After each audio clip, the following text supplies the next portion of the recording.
اعوذ باللہ من الشیطان الرجیم، بسم اللہ الرحمن الرحیم۔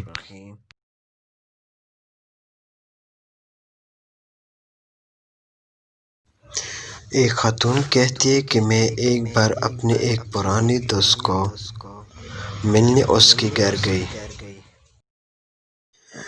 میرے وہ دوست مجھے بہت چاہت سے ملے اور خوشی کا اظہار کیا۔ ہم دونوں کافی عرصے بعد ایک دوسرے سے مل کر بہت خوشی محسوس کر رہے تھے۔ کچھ دیر ان کے گھر میں بیٹھنے کے بعد ان کے ایک چھوٹی بیٹی آئی اور کہنے لگی، امی کیا ہم آج جنت میں گھر نہیں بنائیں گے؟ میں نے پہلے تو اس سے انسنا کر دیا، مگر وہ بچی بار بار وقفے سے اپنی امی سے بات پوچھنے لگی، حتیٰ کہ اس کی دوسری بہن بھی جو اس سے کچھ بڑی تھی آ گئی اور اس نے بھی یہی سوال کیا۔ تب ان کی ماں نے بچوں کا اصرار اور میرے چہرے پر ظاہر ہونے والے اجنبیت کو اچھی طرح بانپ لیا تو بولی، کیا تم دیکھنا چاہتے ہو کہ بچی کیا کہہ رہی ہے اور کس طرح جنت میں گھر بناتی ہے؟ میں نے کہا بالکل، کیوں نہیں، میں تو ضرور دیکھنا چاہوں گی۔ چنانچہ پھر وہ خاتون ایک چٹائی پر بیٹھ گئی اور اس کے بچے بچیاں جو 4-5 سال سے لے کر 10-12 سال تک کی تھی، سب اس کے ارد گرد بیٹھ گئے۔ پھر ان کی ماں نے پوچھا، ہاں بھائی، اب ہم جنت میں گھر بنائیں؟ سب بچوں نے بیک زبان ہو کر کہا، جی۔ چنانچہ پھر ان کی ماں نے اعوذ باللہ اور بسم اللہ پڑھنے کے بعد سورۃ اخلاص پڑھنا شروع کیا، اور بچے بھی اپنی ماں کے ساتھ ساتھ وہی سورۃ اخلاص دہرانے لگے اور 10 بار انہوں نے سورۃ اخلاص پڑھ لی۔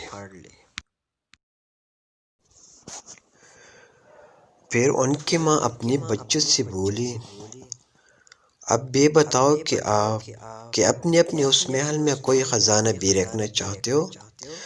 سب بچوں نے کہا ہاں۔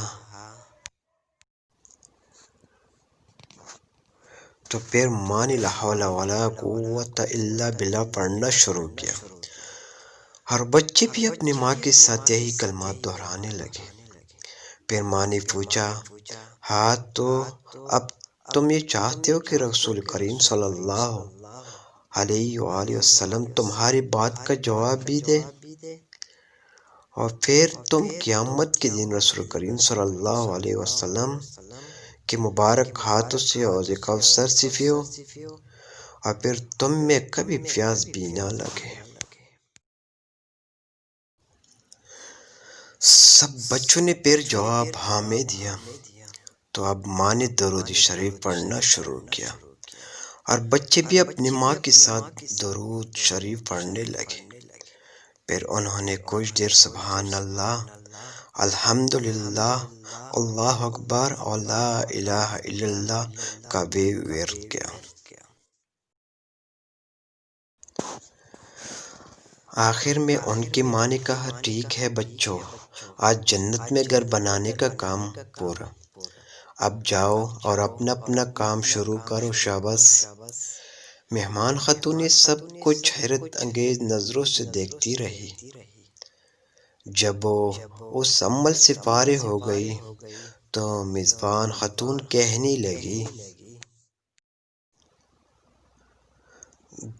دیکھیے تو آپ بھی جانتے ہیں کہ سب یہ چاہتے ہیں کہ وہ کچھ دیر اپنی ماں کے ساتھ بیٹھے اور اپنی ماں سے کچھ سنے اور دل بہلائے۔ چونکہ ہمارے بچے آج کل کارٹون وغیرہ بھی دیکھتے ہیں، اور اس میں دیکھتے ہیں کہ کس طرح کارٹون کے کردار اپنا اپنا گھر بناتے ہیں اور اس میں اپنے لیے خزانے بھی جمع کرتے ہیں۔ تو میں نے چاہا کیوں نہ میں اپنے بچوں کا یہ شوق بھی پورا کروں اور ان کے لیے اچھی تربیت بھی ہو جائے، جو نہ صرف ان کی دنیا کو خوشگوار بنائے بلکہ ان کو ان کی آخرت کو بھی سنوار دے۔ بس یہی سوچ تھی جس کے نتیجے میں اللہ تعالیٰ نے میرے دل میں ایک ترکیب ڈال دی، اور اس کا اثر تم نے خود اپنی آنکھوں سے دیکھ لیا۔ وہ مہمان خاتون یہ سب دیکھ کر ہضم کر کے اٹھی کہ وہ بھی اپنے گھر میں ایسا ماحول بنائے گی، کیونکہ بچے پال لینا کمال نہیں، بچے تو جانور بھی پال لیتی ہے۔